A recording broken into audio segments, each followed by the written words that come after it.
Hello everyone, I am Pooja Rawat or welcome to Adda 24/7 School. In this video, we will discuss about law of variable proportion. इससे पहले वाले जो videos थे उसमें हमने क्या देख लिया? उसमें हमने देख लिया प्रोडक्शन क्या होता है, प्रोडक्शन फंक्शन क्या होता है, शॉर्ट रन प्रोडक्शन फंक्शन और लॉन्ग रन प्रोडक्शन फंक्शंस क्या होते हैं. इसके अलावा हमने देखा है टोटल प्रोडक्ट, एवरेज प्रोडक्ट और मार्जिनल प्रोडक्ट क्या होता है और law of diminishing marginal product क्या होता है, ये हम ऑलरेडी देख चुके हैं. सो शुरुआत करेंगे हम लॉ ऑफ वेरिएबल प्रोपोर्शन से कि क्या है लॉ ऑफ वेरिएबल प्रोपोर्शन. तो स्टार्ट करेंगे. सो सबसे पहले अगर हम बात करें लॉ ऑफ वेरिएबल प्रोपोर्शन की, सो हमारा लॉ ऑफ वेरिएबल प्रोपोर्शन ये हमारा रिलेटेड है बच्चों शॉर्ट रन से. यानी हमारा अगर प्रोडक्शन हो रहा है बहुत ही कम टाइम के लिए यानी शॉर्ट रन के लिए, सो वहां पे हमारा कौन सा लॉ एप्लीकेबल होगा? Law of variable proportion applicable होगा. लॉ ऑफ वेरिएबल प्रोपोर्शन के और कौन कौन से नाम है? तो अगर हम बात करें so law of variable proportion को रिटर्न टू फैक्टर और लॉ ऑफ रिटर्न भी कहते हैं. तो यहाँ पे बच्चों एक नंबर का क्वेश्चन ये भी बन जाता है आपके एमसीक्यू के बेसिस पे कि हमारा लॉ ऑफ रिटर्न और लॉ ऑफ वेरिएबल प्रोपोर्शन के और कौन कौन से नाम है. तो हमारा लॉ ऑफ रिटर्न हो गया और रिटर्न टू फैक्टर हमारा यहाँ पे नाम हो जाएगा. अब लॉ ऑफ वेरिएबल प्रोपोर्शन क्या दिखाता है? लॉ ऑफ वेरिएबल प्रोपोर्शन दिखाता है कि जो प्रोडक्शन है उसको प्रोड्यूस करने के लिए या फिर कोई भी प्रोडक्ट है उसको बनाने के लिए हमारे फैक्टर ऑफ प्रोडक्शन की जरूरत होती है. अब factor of production short run की अगर हम बात करें तो कुछ क्या होते हैं? फिक्स्ड होते हैं. कुछ हमारे फैक्टर ऑफ प्रोडक्शन फिक्स्ड होते हैं और कुछ क्या होते हैं? वेरिएबल होते हैं. अब हमारे जो फैक्टर ऑफ प्रोडक्शन है उनमें अगर हम इंक्रीज करें यानी उनमें अगर हम चेंजेस करें सो इससे हमारे आउटपुट में किस तरह से चेंज होता है ये हम किस में देखते हैं बच्चों? लॉ ऑफ वेरिएबल प्रोपोर्शन में देखते हैं. सो अगर हम बात करें in its applicable in a short run where one factor is variable and another factor is being used in fixed quantity if there are only two factor of production. Simple सा है कि यहाँ कैसे एप्लीकेबल होगा? ये applicable होता है बच्चों शॉर्ट रन में जहाँ पे कुछ फैक्टर क्या होंगे? वेरिएबल होंगे, वहीं कुछ क्या होंगे? फिक्स्ड होंगे. अगर हम दो फैक्टर्स को ही ले रहे हैं प्रोडक्शन में सो एक फैक्टर क्या हो जाएगा? हमारा वेरिएबल हो जाएगा और अनदर फैक्टर यानी दूसरा फैक्टर हमारा क्या हो जाएगा बच्चों? फिक्स्ड हो जाएगा. सो ये हम देखते हैं लॉ ऑफ वेरिएबल प्रोपोर्शन में. So law of variable proportion start करने से पहले हम इसके अजम्पशंस पे भी चर्चाएं करेंगे. सो सबसे पहले हम लॉ ऑफ वेरिएबल प्रोपोर्शन के बारे में देख लेते हैं. It refers to the input output relationship when the output is increased by the varying the quantity of one input. क्या कह रहा है ये कि अगर हमारे पास दो ही फैक्टर ऑफ प्रोडक्शन है, हम मान के चल रहे हैं कि हमारे पास क्या है? अभी दो ही फैक्टर ऑफ प्रोडक्शन है जिसमें से एक हमारा क्या है? फिक्स्ड है. हमारा एक फैक्टर क्या है? फिक्स्ड है और एक क्या है? वेरिएबल है. मान के चलते हैं बच्चों यहाँ पे क्या है? फिक्स्ड और वेरिएबल में हमारा कैपिटल जो है वो क्या है? फिक्स्ड है और कैपिटल हमारा फिक्स्ड हो गया.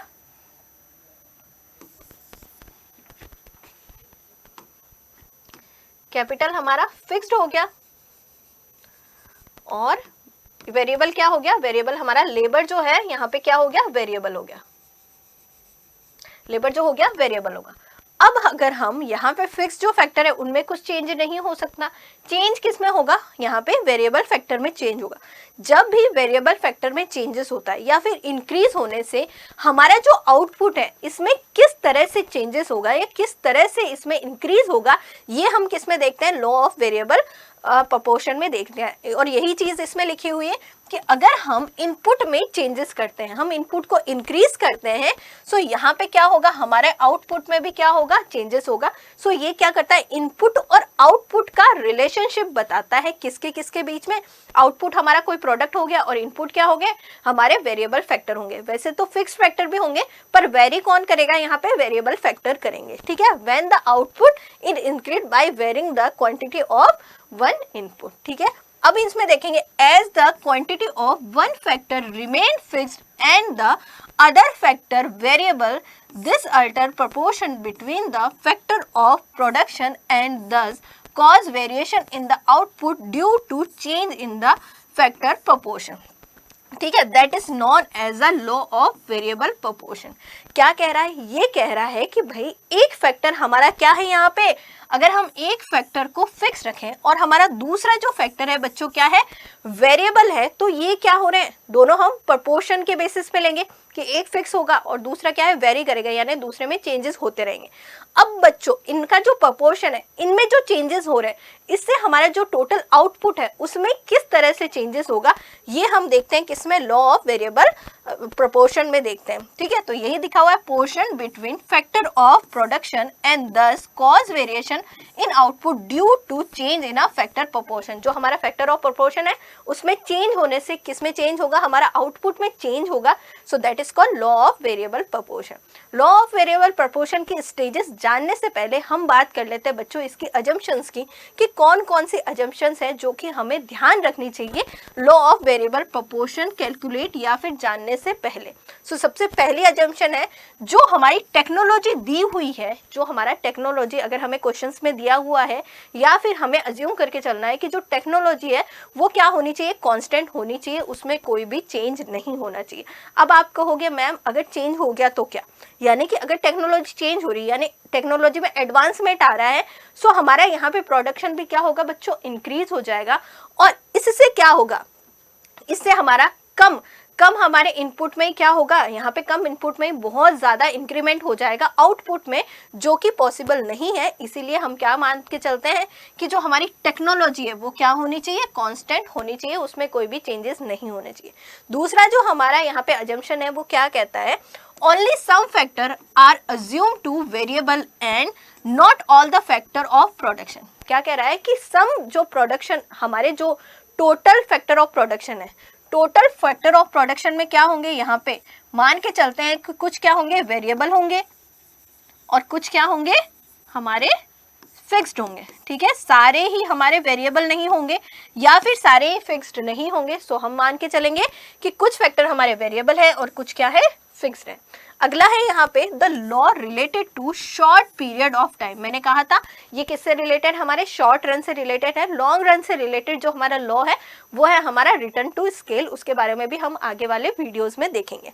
ठीक है, तो ये हमारा शॉर्ट रन से रिलेटेड है, यानी कम टाइम से। और हमें पता है शॉर्ट रन में हमारे फैक्टर ऑफ प्रोडक्शन में कुछ क्या होते हैं, फिक्स्ड होते हैं और कुछ क्या होते हैं, वेरिएबल होते हैं। आगे हम बढ़ेंगे, price of factor of production is assume to be unchange.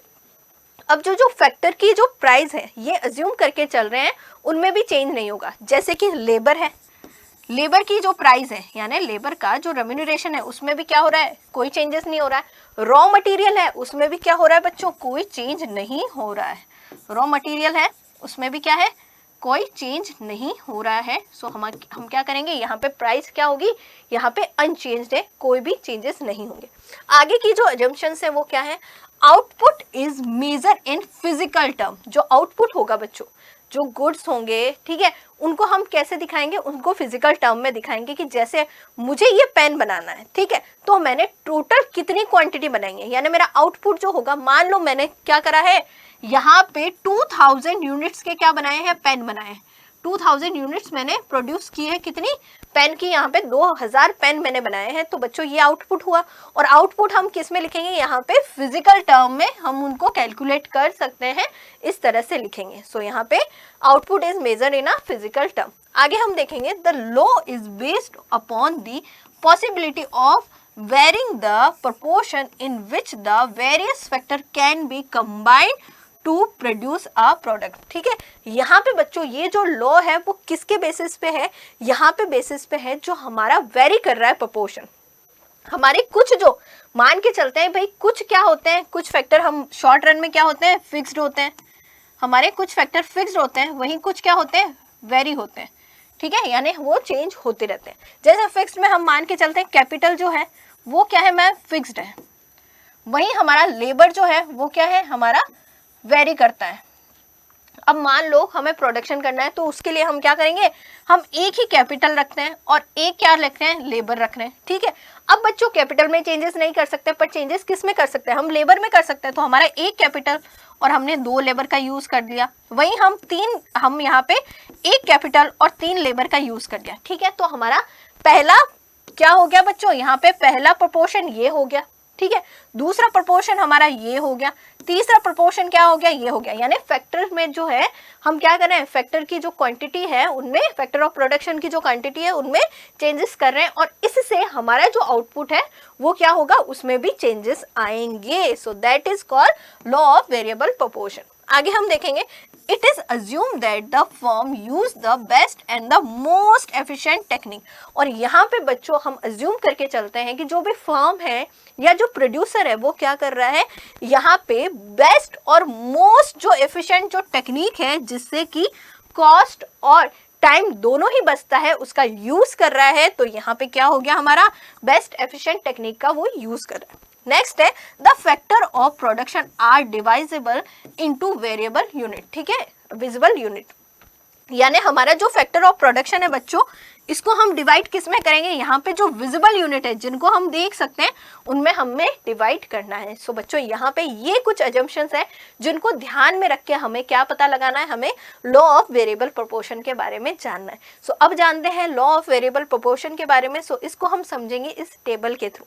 सो अगर हम बात करें तो यूनिट ऑफ फिक्स्ड फैक्टर जो हमारे लिए क्या है, फिक्स है। ठीक है, कैपिटल क्या है बच्चों हमारे लिए यहाँ पे फिक्स है। वहीं अगर हम लेबर की बात करें तो लेबर हमारा क्या है, यहाँ पे वेरिएबल है। यहाँ पे मान के चलते हैं हमारे पास दो ही फैक्टर है, पहला है बच्चों कैपिटल, दूसरा है लेबर। कैपिटल फिक्स्ड है और लेबर क्या हो गया हमारे लिए, वेरिएबल हो गया। यानी क्या हो रहा है, ये प्रोडक्शन के साथ वेरी कर रहा है। ठीक है, यहाँ पे टीपीपी, टीपीपी यानी total product, total physical product, जिसको हम टीपीपी कह सकते हैं, जिसको हम टीपीबी कह सकते हैं। किस तरह से निकालेंगे, सो हमारा टीपी ऑलरेडी दिया हुआ है कि जैसे ही मान के चलते हैं कि यहाँ पे जब हमारा प्रोडक्शन, जब हमारा लेबर जो था बच्चों एक था तो हमारा टोटल प्रोडक्ट कितना था, 70 हो गया। जब हमारा लेबर इंक्रीज होके कितना हुआ, 2 हुआ, तो हमारा यहाँ पे टोटल प्रोडक्ट भी कितना हो गया, इंक्रीज होके 160 हो गया। जब हमारा लेबर 3 था तो हमारा टोटल प्रोडक्ट इंक्रीज होके कितना हो गया, 270 हो गया। जब हमारा लेबर 4 था तो इंक्रीज हो गए 360। जब हमारा लेबर 6 था तो हमारा टीपी बढ़ के कितना हो गया, 430। इसी तरह बच्चों हमने 10 तक अपने लेबर को इंक्रीज किया और ऐसे ही हमारा जो है टोटल प्रोडक्ट भी क्या हो गया बच्चों, इंक्रीज हो गया। That is called total product. AP की कैलकुलेशन अगर हम करें यानी एवरेज प्रोडक्ट की, तो हमारा एपी यहाँ पे लिख देती हूँ मैं, एपी क्या हो गया हमारा, average product, average physical product. ठीक है, एवरेज प्रोडक्ट। और एमपी क्या हो गया, एमपी यानी मार्जिनल प्रोडक्ट,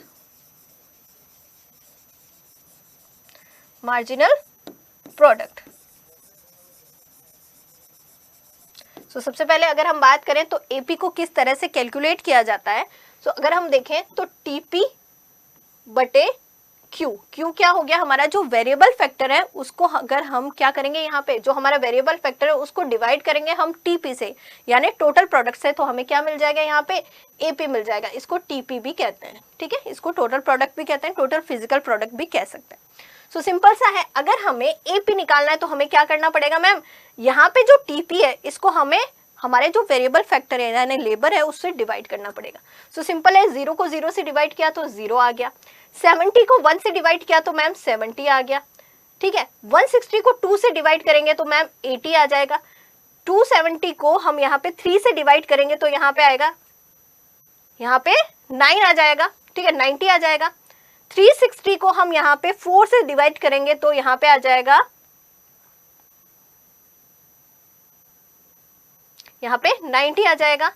देन यहाँ पे 430 को डिवाइड करेंगे 5 से, तो बच्चों यहाँ पे हमारा आ जाएगा 430 को, यहाँ पे 430 को डिवाइड करते हैं किससे, 5 से, तो हमारा यहाँ पे आ जाएगा बच्चों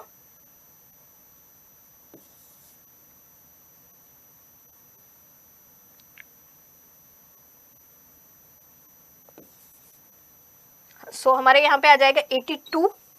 ठीक है, इसी तरह से बच्चों हम क्या करते जाएंगे, यहाँ पे इसको डिवाइड करते जाएंगे। तो यहाँ पे 490 को अगर हम डिवाइड करेंगे किससे, हम 6 से डिवाइड करेंगे तो यहाँ पे कितना आ जाएगा,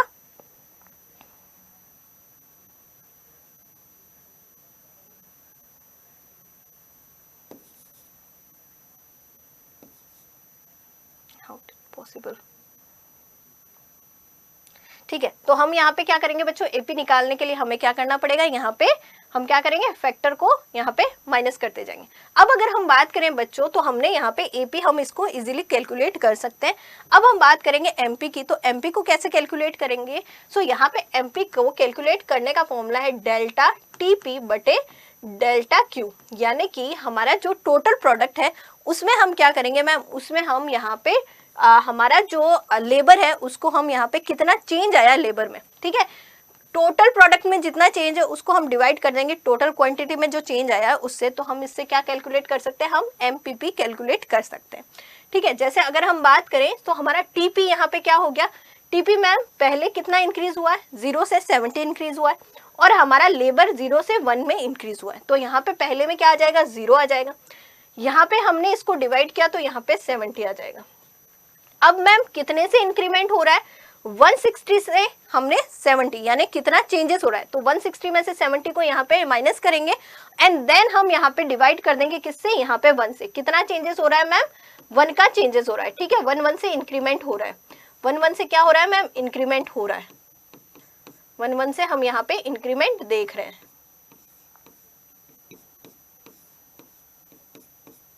ये हमारा 1 से क्या हो रहा है, इंक्रीज हो रहा है। ठीक है, अब हमारा 1 से इंक्रीज हो रहा है तो हम क्या करेंगे, 160 से यहाँ पे इसको माइनस करेंगे, तो 160 से इसको माइनस करेंगे तो हमारा यहाँ पे आ जाएगा, तो यहाँ पे 90 आ गया। ठीक है, यहाँ पे इससे इसको माइनस करेंगे तो यहाँ पे हमारा आ जाएगा, यहाँ पे 100 आ गया, यहाँ पे 100 नहीं आएगा, एक सेकेंड, यहाँ पे आ जाएगा हमारा, यहाँ पे आ जाएगा हमारा 160 को 270 से हम माइनस करेंगे, सो हमारा यहाँ पे आ जाएगा 110। ठीक है, सो यहाँ पे अब हम 360 को माइनस करेंगे 270 से। अब आप कहोगे कि मैम हम डिवाइड क्यों नहीं कर रहे हैं, क्योंकि हम 1 से डिवाइड करेंगे तो 1 से हमारा रिजल्ट जो है बच्चों वही आने वाला है। चेंज कितना हो रहा है टीपी में, ठीक है, और हम 1 से डिवाइड करेंगे तो 1 से डिवाइड करेंगे तो जितना चेंजेस आएगा उतना ही हमारा क्या होगा, एमपी हो जाएगा। ठीक है, अब हमने क्या करेंगे, हम इससे इसको डिवाइड करेंगे, सो यहाँ पे आ गया हमारा 40 + 30 70, नहीं यहाँ पे होगा ना, पहले यहाँ पे होगा, पहले 270 से 360 को अगर हम माइनस करेंगे तो कितना आएगा, सो यहाँ पे आ जाएगा 90। ठीक है, अब 360 में से 430 को अगर हम माइनस करेंगे सो मैम यहाँ आ जाएगा हमारा, ठीक है, यहाँ पे आ गया 90, नहीं 4 + 3 70। ठीक है, और यहाँ पे अगर इसको माइनस करेंगे सो यहाँ पे क्या आ जाएगा, यहाँ पे आ जाएगा मैम हमारा 62 नहीं 72। ठीक है, यहाँ पे क्या आ जाएगा, यहाँ पे 78। ठीक है, यहाँ पे क्या आ जाएगा, 78 आ जाएगा। ऐसे ही हम लोग क्या करते जाएंगे, इसको माइनस करते जाएंगे। ठीक है, जैसे यहाँ पे इनको धीरे धीरे यहाँ पे क्या करेंगे, 98 में से हमें 46 को माइनस करना है, 98 में से 46 को माइनस करेंगे तो यहाँ पे आ गया हमारा 2 और ये हो गया हमारा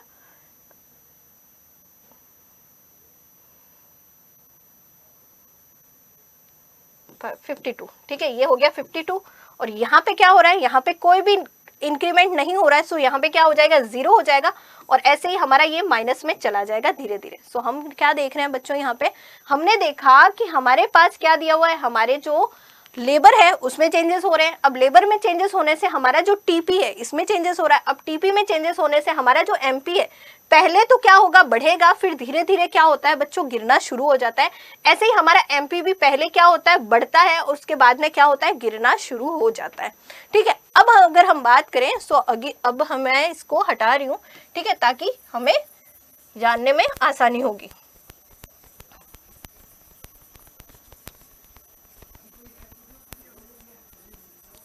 सो हमारा लॉ ऑफ वेरिएबल प्रोपोर्शन क्या बताता है, सिंपल सा है कि हमें क्या करना है मैम, हमारे जो यहाँ पे वेरिएबल्स जो हैं उसमें चेंजेस हो रहे हैं, हमारे जो इनपुट है उसमें चेंजेस हो रहे हैं और इससे चेंजेस होने से जो हमारा आउटपुट है उसमें भी क्या हो रहा है मैम, चेंजेस होगा, उसमें भी कुछ ना कुछ चेंजेस होंगे। सो मैम अगर हम बात करें यहाँ तक क्या हो रहा है, इस पोर्शन तक, यहाँ तक क्या होगा, अगर हम बात करें ये, हाँ यहाँ तक क्या हो रहा है, इस पोर्शन तक यहाँ पे हमारा जो टीपी है मैम क्या हो रहा है, बढ़ रहा है। ठीक है, यहाँ तक हमारा जो टीपी है वो बढ़ रहा है और हमारा एमपी क्या हो रहा है, बढ़ भी रहा है और धीरे धीरे क्या हो रहा है, कम हो रहा है। और इस पॉइंट पे जाके क्या हो रहा है मैम, इस पॉइंट पे जाके हमारा जो है एमपी जो है क्या हो गया, 0 हो गया और हमारा जो टीपी होगा मैम मैक्सिमम होगा। इस पॉइंट के बाद क्या होगा, इस पॉइंट के बाद हमारा एमपी माइनस होना शुरू हो जाता है और हमारा जो टीपी है मैम वो भी गिरना शुरू हो जाता है। और इससे पहले की अगर हम बात करें तो हमारा जो टीपी होगा मैम वो पहले इंक्रीजिंग रिटर्न से बढ़ेगा, देन बढ़ेगा, इंक्रीज तो होगा पर डिक्रीजिंग रिटर्न से होगा, देन अपने मैक्सिमम पॉइंट पे पहुंचेगा एंड देन क्या होता है मैम, वो गिरना शुरू हो जाता है। सो ये हमने देखा बच्चों, ये हमने किससे समझा है, ये हमने समझा है टेबल से। अब हम इसको समझते हैं बच्चों डायग्राम से। तो डायग्राम से हम समझते हैं। सो हमारा ये डायग्राम आपके सामने जो क्या बता रहा है, ऊपर वाला जो डायग्राम है बच्चों वो टोटल प्रोडक्शन को बता रहा है और नीचे वाला जो डायग्राम है वो एपी और एमपी को दिखा रहा है। ठीक है, हमारे पास 3 स्टेजेस होंगी। देखो यहाँ पे हमारा लॉ ऑफ वेरिएबल प्रोपोर्शन है, उसकी 3 स्टेजेस हैं, first, second, third. First stage है बच्चों इंक्रीजिंग रिटर्न की, ठीक है, इंक्रीजिंग रिटर्न की फर्स्ट स्टेज है इंक्रीजिंग रिटर्न की। सेकेंड स्टेज है बच्चों कांस्टेंट रिटर्न की, कांस्टेंट रिटर्न की। एंड थर्ड स्टेज है बच्चों कांस्टेंट रिटर्न या फिर इसको हम डिमिनिशिंग रिटर्न भी कह सकते हैं। और थर्ड जो हमारी स्टेज है बच्चों वो है नेगेटिव, नेगेटिव या फिर डिमिनिशिंग कह सकते हैं। ठीक है, यहाँ पे नेगेटिव रिटर्न की या फिर डिमिनिशिंग रिटर्न भी कह सकते हैं। क्या कहता है फर्स्ट स्टेज में, फर्स्ट स्टेज हमें कहती है कि जब हमारा क्या हो रहा है, टीपी बढ़ रहा है। ठीक है, यहाँ से हम देखेंगे बच्चों हमारी जो फर्स्ट स्टेज है यहाँ से कहाँ तक है, यहाँ तक है। ठीक है, यहाँ तक क्या कह रहा है, हमारी जो फर्स्ट स्टेज है वो क्या कहती है कि भाई इंक्रीज हो रहा है, टोटल प्रोडक्शन में इंक्रीज हो रहा है, पर यहाँ पे पहले यहाँ ए तक क्या होगा, इंक्रीज होगा इंक्रीजिंग रिटर्न से। ठीक है, उसके बाद ए के बाद जो इंक्रीज हो रहा है वो कैसा हो रहा है, डिक्रीजिंग रिटर्न से इंक्रीज होगा, यानी यहाँ तक ओ से लेकर ए तक इंक्रीज हो रहा है इंक्रीजिंग रिटर्न से। ठीक है, और ए के बाद अगर हम बात करें तो इंक्रीज हो रहा है मैम कैसे, डिक्रीजिंग रिटर्न से इंक्रीज हो रहा है। एम पे क्या हो रहा है मैम, एम पे हमारा टीपी क्या होगा, मैक्सिमम हो जाएगा, एम पे हमारा टीपी मैक्सिमम हो जाएगा। और एम के बाद हमारा जो टीपी है वो क्या होता है, डिक्रीज होना शुरू हो जाता है, गिरना शुरू हो जाता है। ठीक है, इसी के साथ अगर हम देखें तो मैम हमारा देखो फर्स्ट स्टेज यहाँ से यहाँ तक, ठीक है, यहाँ तक बी तक आ गया। सेकेंड स्टेज कहाँ से, बी से एम तक हमारी सेकेंड स्टेज है जिसमें हम कांस्टेंट देखते हैं। उसके बाद में हमारा डिक्रीजिंग हो गया या नेगेटिव भी कह सकते हैं हम, यहाँ पे हमारी थर्ड स्टेज स्टार्ट हो गई। अब बच्चों ध्यान से देखेंगे फर्स्ट स्टेज में हम 2 तरह की चीजें देखते हैं। पहला ए तक हमारा क्या हो रहा है, टीपी इंक्रीज हो रहा है इंक्रीजिंग रिटर्न से, देन ए के बाद बी तक क्या हो रहा है, इंक्रीज हो रहा है डिक्रीजिंग रिटर्न से।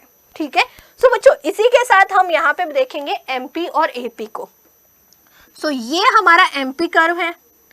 ठीक है, ये हमारा क्या हो गया, एमपी कर्व हो गया। अब बच्चों ए पॉइंट जहां पे है तब तक क्या हो रहा है, जब हमारा टीपी इंक्रीज हो रहा है इंक्रीजिंग रिटर्न पे तो हमारा एमपी भी क्या हो रहा है मैम, इंक्रीज हो रहा है। ठीक है, हमारा एमपी भी क्या हो रहा है, इंक्रीज हो रहा है ए पॉइंट तक। इसके बाद जब हमारा टीपी इंक्रीज हो रहा है डिक्रीजिंग रेट से, यानी इंक्रीज तो हो रहा है पर डिक्रीजिंग रेट से इंक्रीज हो रहा है, तो हमारा एमपी क्या करता है, धीरे धीरे धीरे धीरे गिरना शुरू हो जाता है। क्या हो रहा है, धीरे धीरे क्या हो रहा है, ए के बाद देखो गिरना शुरू हो जाता है। सो यहाँ पे क्या हो गया हमारा एमपी, यहाँ पे एमपी हमारा धीरे धीरे गिर रहा है और हमारा टीपी बढ़ रहा है पर डिक्रीजिंग रिटर्न से बढ़ रहा है। अब बात कर लेते हैं एपी की। तो एपी की सिचुएशन क्या होगी, यहाँ पे हमारा एपी भी क्या हो रहा है मैम, बढ़ रहा है, धीरे धीरे बढ़ रहा है बढ़ रहा है बढ़ रहा है। ठीक है, यहाँ पे बढ़ेगा कब तक, बी पॉइंट तक, यानी जहाँ पे हमारी जो है सेकेंड स्टेज स्टार्ट नहीं हो जाती तब तक हमारा यहाँ पे एपी क्या हो रहा है, बढ़ रहा है। ठीक है, यानी हमारा जो टीपी अगर इंक्रीज हो रहा है इंक्रीजिंग रिटर्न से और डिक्रीज हो रहा है यहाँ पे इंक्रीजिंग रिटर्न और इंक्रीज हो रहा है डिक्रीजिंग रिटर्न से, तो भी क्या हो रहा है, हमारा एपी लगातार बढ़ रहा है। अब बच्चों क्या होगा, जब बी से हमारा जो सेकंड स्टेज है वो स्टार्ट हो जाती है। ठीक है, और हमारा जो है टीपी अपने मैक्सिमम पॉइंट पे होगा। सो यहाँ पे क्या हो रहा है, इस सिचुएशन में हमारा एमपी कंटिन्यूसली गिर रहा है। ठीक है, एमपी नहीं रुक रहा है, एमपी कंटिन्यूसली गिर रहा है। और यहाँ पे क्या होता है, यहाँ पे इस पॉइंट पे एमपी एपी को काटेगी। ठीक है, एमपी क्या करेगी, इस पॉइंट पे एपी को काटेगी और इस पॉइंट पे ही क्या होता है, इस पॉइंट के बाद हमारा एपी भी कंटिन्यूसली गिरना शुरू हो जाता है। ठीक है, यानी सेकंड स्टेज के बाद जब कांस्टेंट रिटर्न का जो स्टेज है, इसमें क्या होगा, इसमें हमारा एपी भी गिरना शुरू हो जाता है, पर इतनी तेज गति से नहीं गिरता है जितनी तेज गति से हमारा एमपी गिर रहा है। ठीक है, इसके बाद में यहाँ पे मैक्सिमम पॉइंट पे पहुंचने के बाद हमारा क्या होगा, टीपी गिरना शुरू हो जाता है, यानी डिक्रीज हो जाता है। और यहाँ पे हमारा जब अगर हम देखें तो हमारा टीपी जहां मैक्सिमम है वहां पे एमपी क्या होगा, हमारा जीरो हो जाएगा। यहाँ पे एमपी क्या होगा, जीरो हो जाएगा और इसके बाद क्या होगा, गिरना शुरू हो जाएगा। सो हमने 3 स्टेजेस देखी, फर्स्ट, सेकंड और थर्ड। अब इनको हम अच्छे से समझ लेते हैं कि फर्स्ट स्टेज, सेकंड स्टेज और थर्ड स्टेज में क्या क्या होता है। सो अगर हम बात करें तो हमारी पहली जो स्टेज है बच्चों, इंक्रीजिंग रिटर्न ऑफ फैक्टर की। इंक्रीजिंग रिटर्न ऑफ फैक्टर क्या कहता है, लॉ ऑफ वेरिएबल प्रोपोर्शन में, कि जो आपके फैक्टर ऑफ प्रोडक्शन है, अगर आप उनमें जो उनका जो पोर्शन है उनमें इंक्रीज करोगे, ठीक है, उनका जो पोर्शन है, जो फिक्स्ड और वेरिएबल फैक्टर्स हैं, उनमें अगर आप क्या कर रहे हो, इंक्रीज कर रहे हो, सो जो आपका जो आउटपुट है वो भी क्या होगा बच्चों, इंक्रीज होगा। ठीक है, इंक्रीजिंग रेट से इंक्रीज होगा।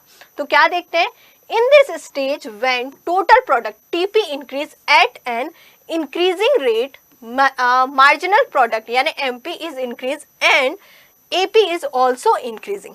ठीक है, क्या हो रहा है, क्या देख रहे हैं, हम देख रहे हैं भाई यहाँ पे हमारे जो फैक्टर हैं उनमें इंक्रीमेंट हो रहा है। अब फैक्टर में इंक्रीज होने से टीपी भी क्या हो रहा है, इंक्रीज हो रहा है मैम। यहाँ पे टीपी इंक्रीज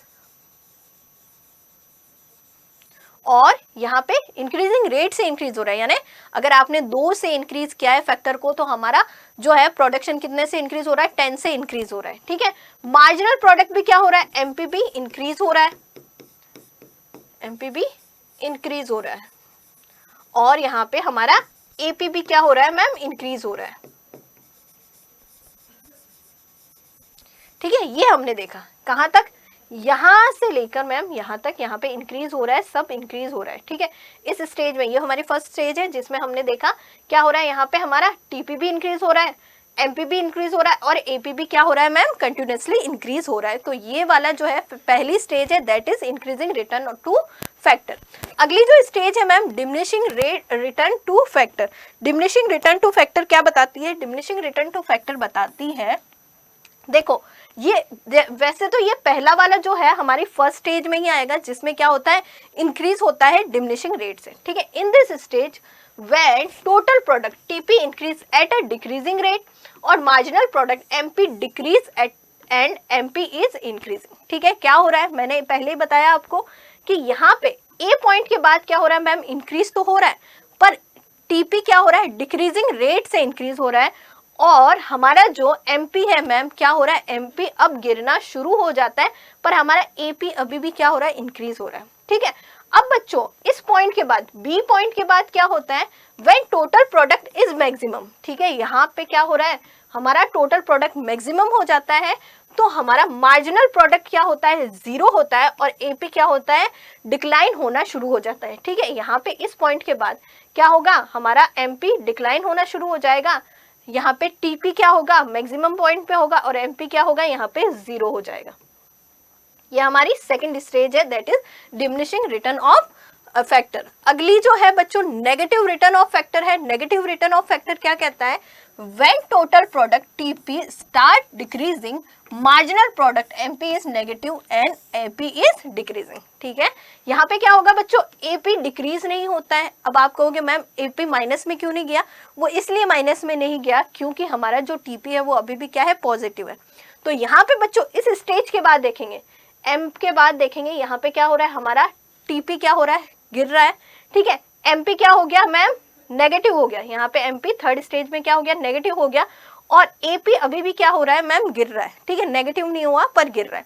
सो बच्चों इसमें हमने क्या देखा कि अगर हम प्रोडक्शन को बढ़ाते हैं, अगर हम हमारे फैक्टर्स को बढ़ाते हैं तो उसमें क्या होगा, हमारे जो है हमारा जो टोटल प्रोडक्ट है वो बढ़ने की जगह कम होता जाएगा, उसकी जगह यानी डिक्रीज हो जाएगा, एपी भी हमारा डिक्रीज होगा और एमपी भी हमारा क्या होगा मैम, डिक्रीज होगा। सो मैम ऐसी कौन सी सिचुएशन है जहां पे, यानी ऐसी कौन सी स्टेज है जहां पे एक प्रोड्यूसर को यहाँ पे प्रोडक्शन करना चाहिए, यानी कौन सी सबसे बेस्ट सिचुएशन है। तो अगर हम प्रोड्यूसर के पॉइंट ऑफ व्यू से देखें तो सबसे बेस्ट सिचुएशन कौन सी होगी बच्चों? सबसे बेस्ट सिचुएशन ये वाली होती है जब सेकंड स्टेज खत्म होने वाली होती है और थर्ड स्टेज स्टार्ट होने वाली होती है। इस स्टेज पे क्या होता है, इस स्टेज पे हमारा जो टीपी है वो मैक्सिमम होगा, टीपी सबसे ज्यादा होगा यानी मैक्सिमम होगा, और एमपी हमारा क्या होता है बच्चों? यहाँ पे 0 होता है। और ये जो स्टेज है बच्चों सबसे फेवरेबल है, सबसे अच्छी है, ये जो पॉइंट है सबसे बढ़िया है, क्योंकि इसमें इस पॉइंट पे किया गया प्रोडक्शन सबसे ज्यादा होता है, क्योंकि हमारा टोटल प्रोडक्शन सबसे ज्यादा होता है और मार्जिनल प्रोडक्ट क्या होता है? यहाँ पे 0 होता है। तो अगर हम बात करें सबसे सही जो स्टेज है वो कौन सी है, तो हम कहेंगे सबसे बेस्ट जो स्टेज है हमारी प्रोड्यूसर के पॉइंट ऑफ व्यू से, हमारी जो सबसे बेस्ट जो यहाँ पे स्टेज होगी, हमारे प्रोड्यूसर के पॉइंट ऑफ व्यू से सबसे बेस्ट जो स्टेज है बच्चों कौन सी है? यहाँ पे जब सेकंड स्टेज फिनिश होने वाली और थर्ड स्टेज क्या होगी? स्टार्ट होने वाली। वैसे हम इसको सेकंड स्टेज ही कहते हैं, सेकंड स्टेज हमारी सबसे बेस्ट स्टेज है। ठीक है, इसी के साथ बच्चों हमने यहाँ पे रिलेशनशिप देख लिया, किसका? टीपी, एपी और एमपी का हमने यहाँ पे रिलेशनशिप भी देख लिया, और हमने बच्चों लॉ ऑफ वेरिएबल प्रोपोर्शन को भी समझ लिया कि अगर हमारे जो फैक्टर्स हैं उनमें अगर चेंज हो रहा है, उनके पोर्शन में अगर चेंज हो रहा है, तो हमारा जो रिटर्न है या फिर हमारा जो आउटपुट है उसमें किस तरह से चेंज होगा, ये हमने देखा। तो पहले जब हमारा प्रोडक्शन बढ़ रहा है, ठीक है, पहले अगर हम फैक्टर में इंक्रीज करेंगे यानी उनका पोर्शन चेंज करके उनको इंक्रीज करेंगे, तो क्या होगा? हमारा जो है टोटल प्रोडक्शन बढ़ेगा, इंक्रीज होगा। देन कुछ समय बाद जो है इंक्रीज होने की जगह क्या होने लग जाता है? डिक्रीज होने लग जाता है। एंड देन थोड़े टाइम बाद क्या होगा? नेगेटिव होना शुरू हो जाता है। तो सिंपल सा है, लॉ ऑफ वेरिएबल प्रोपोर्शन यही दिखाता है कि आपके जो फैक्टर ऑफ प्रोडक्शन है उसमें चेंजेस करने से, यानी उनके पोर्शन में चेंजेस करने से आपके आउटपुट में या फिर आपके प्रोडक्शन में कितना चेंजेस हो रहा है, ये हम देखते हैं किसमें बच्चों? यहाँ पे लॉ ऑफ वेरिएबल प्रोपोर्शन में। और ये जो हमारा लॉ ऑफ वेरिएबल प्रोपोर्शन है वो किससे रिलेटेड है? ये रिलेटेड हमारे शॉर्ट टर्म से। अब बच्चों हमने लॉ ऑफ वेरिएबल प्रोपोर्शन के बारे में समझा है, अब इससे रिलेटेड कुछ क्वेश्चंस देख लेते हैं। ठीक है, तो इससे रिलेटेड हमारे पास कुछ क्वेश्चंस है। पहला क्वेश्चन है, क्या कह रहा है? Which of the following explain the short run production function, यानी कि इसमें से बच्चों कौन सा शॉर्ट रन प्रोडक्शन फंक्शन को दिखाता है? Law of demand, law of variable proportion, return to scale और इलास्टिसिटी ऑफ डिमांड। सो हमारा यहाँ पे जब हमने लॉ ऑफ वेरिएबल प्रोपोर्शन पढ़ा है तो करेक्ट आंसर क्या होगा बच्चों? Law of variable proportion. वहीं अगर बच्चों लॉन्ग रन की बात करें, लॉन्ग रन में अगर हम देखें तो लॉन्ग रन में अगर हमें प्रोडक्शन करना है तो लॉन्ग रन में प्रोडक्शन के लिए हम कौन सा यहाँ पे बच्चों लॉ देखते हैं या कौन सा प्रोडक्शन फंक्शन को अगर देखते हैं तो हम कहेंगे रिटर्न टू स्केल को हम देखते हैं। और लॉ ऑफ डिमांड और इलास्टिसिटी ऑफ डिमांड किससे रिलेटेड? हमारा थियरी ऑफ कंज्यूमर बिहेवियर से रिलेटेड है। अगर प्रोडक्शन के पॉइंट ऑफ व्यू से देखें तो हमारा दो ही प्रोडक्शन के पॉइंट ऑफ व्यू से रिलेटेड है। सो हमारा करेक्ट आंसर यहाँ पे क्या हो जाएगा? हमारा करेक्ट आंसर हो जाएगा यहाँ पे, हमारा करेक्ट आंसर होगा बच्चों यहाँ पे B is a correct answer. B is a law of variable proportion is a correct answer. इसके अलावा आगे बढ़ते हैं, अगला क्वेश्चन क्या कह रहा है? Law of variable proportion explain 3 stages of production. In the first stage of production both MP और एपी राइज, एपी फॉल्स और एमपी इज 0। क्या कह रहा है? जो हमारा फर्स्ट स्टेज है, फर्स्ट स्टेज कौन सी हो गई अगर हम बात करें? सो मैम हम यहाँ पे डायग्राम बना लेते हैं, एक 0x, ये हमारा y, ये हमारा y। ठीक है, ये हमारा हो गया टोटल प्रोडक्शन। ठीक है मैम, ये हमारा टोटल प्रोडक्शन जहाँ पे ये हमारा हो गया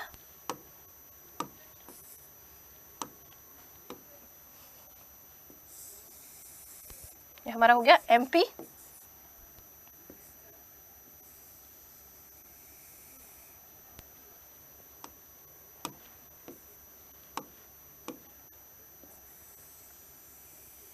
ये हमारा हो गया एपी। ठीक है, क्या देख रहे हैं कि यहाँ पे पहली जो स्टेज होगी, ठीक है, पहली स्टेज कहाँ से कहाँ तक है? हमारी पहली स्टेज हो जाएगी बच्चों यहाँ से यहाँ तक हमारी फर्स्ट स्टेज है। ठीक है, फर्स्ट स्टेज जहाँ पे ये इसको काट रहा है, ये हमारी फर्स्ट स्टेज है। ये हमारी यहाँ तक कौन सी हो गई? सेकंड हो गई। ये हमारी फर्स्ट, ये सेकंड, और ये कौन सी हो गई आगे की, ये हमारी थर्ड स्टेज हो गई।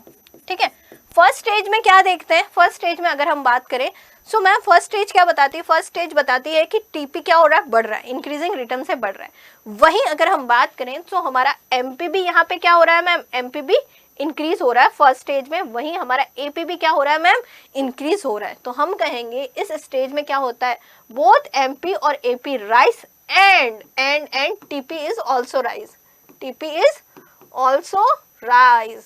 ठीक है, सो हमारा करेक्ट आंसर क्या हो जाएगा, हमारा करेक्ट आंसर होगा बोथ एमपी और एपी इज राइट। ठीक है, एमपी भी राइज होता है, एपी फॉल्स नहीं होता है और एमपी जीरो नहीं होता है, सो हम कहेंगे बोथ एमपी और एपी इज राइज। ठीक है, दोनों ही क्या होता है यहाँ पे, राइज होते हैं। आगे हम देखेंगे द साइकिल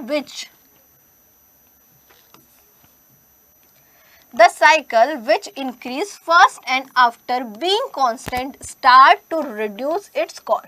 क्या कह रहा है, the cycle which increase first after being constant start to reduce the following। ठीक है, यानी वो कौन सी साइकिल है बच्चों, जो पहले इंक्रीज होती है, देन फिर कांस्टेंट हो जाती है, एंड देन फिर क्या होती है बच्चों, यहाँ पे गिरना शुरू हो जाती है। तो हमारे क्वेश्चन में ऑप्शन दिए हुए हैं एपीपी, एमपीपी और टीपीपी और ऑल ऑफ दिस। तो इसका करेक्ट आंसर क्या हो जाएगा, इसका करेक्ट आंसर हो जाएगा बच्चों ऑल ऑफ दिस। कि अगर हम देखें, हमने बच्चों यहाँ पे मैप में भी देखा है या फिर हम डायग्राम में भी देखते हैं, तो क्या देखते हैं मैम कि शुरू में क्या होता है, टीपी बढ़ता है मैम यहाँ तक, उसके बाद में क्या हो गया, यहाँ पे कांस्टेंट हो गया। ठीक है, ये कांस्टेंट हो गया और उसके बाद डिक्रीज होना शुरू हो जाता है। ऐसे ही मैम जब हमारा एमपी क्या हो रहा है, बढ़ रहा है। ठीक है, यहाँ पे क्या हो गया, कांस्टेंट हो गया और उसके बाद गिरना शुरू हो जाता है। ऐसे ही हमारा एपी भी होता है, शुरू में बढ़ता है, फिर यहाँ पे कांस्टेंट हो जाता है, उसके बाद में क्या होता है मैम, गिरना शुरू हो जाता है। सो हम कहेंगे मैम तीनों ही, यानी हमारा एपीपी, टीपीपी और हमारा एमपीपी, तीनों ही हमारे क्या है मैम, पहले इंक्रीज होते हैं, देन कांस्टेंट होते हैं एंड देन क्या हो जाते हैं, डिक्रीज होना शुरू हो जाते हैं। सो हमारा आंसर क्या है, ऑल ऑफ दिस। अगले क्वेश्चन की तरफ बढ़ते हैं। अगला question, law of variable proportion is related to. अगर हमें पूछे कि law of variable proportion related किससे है, तो हमारा ऑप्शन क्या क्या है यहाँ पे, both short run and long run, long run, short run और वेरी लॉन्ग रन। तो अगर हमसे पूछे कि लॉ ऑफ वेरिएबल प्रोपोर्शन किससे रिलेटेड है, so ma'am law of variable proportion related है हमारे शॉर्ट रन से। और अगर हम बात करें यहाँ पे लॉन्ग रन से कौन सा हमारा लॉ रिलेटेड है, तो हमारा यहाँ पे हो जाएगा return to scale. Return to scale जो हमारा है बच्चों किससे रिलेटेड है, हमारे लॉ ऑफ वेरिएबल हमारे लॉन्ग रन से रिलेटेड है और शॉर्ट रन से रिलेटेड है हमारा लॉ ऑफ वेरिएबल प्रोपोर्शन। अगले क्वेश्चन की तरफ बढ़ेंगे। अगला क्वेश्चन क्या कह रहा है, an active factor of production is. Active factor of production क्या होते हैं, हमारे कैपिटल होते हैं, लेबर होते हैं, लैंड होते हैं या नन ऑफ दिस होते हैं। हमारे फैक्टर ऑफ प्रोडक्शन में हमने देखा है 4 तरह के फैक्टर ऑफ प्रोडक्शन हो गए, कौन कौन से, कैपिटल, लेबर, लैंड और एंटरप्रेन्योर हो गए। और इसमें भी बच्चों सबसे एक्टिव जो फैक्टर ऑफ प्रोडक्शन होता है वो कौन होता है, सो बच्चों इसमें कहेंगे हम लेबर। लेबर जो होता है बच्चों, लेबर यानी श्रमिक, जो हमारा श्रमिक होगा वो क्या है बच्चों, हमारा सबसे एक्टिव, हमारा क्या होता है, सबसे एक्टिव फैक्टर ऑफ प्रोडक्शन होता है। सो बच्चों यहाँ पे हमने देखे कि हमारे लॉ ऑफ वेरिएबल प्रोपोर्शन क्या होते हैं, लॉ ऑफ वेरिएबल प्रोपोर्शन की स्टेजेस क्या होती है। आई होप आपको भी समझ में आए होंगे और इससे रिलेटेड हमने कुछ क्वेश्चंस किए हैं। आई होप आपको समझ में आया होगा। Thank you.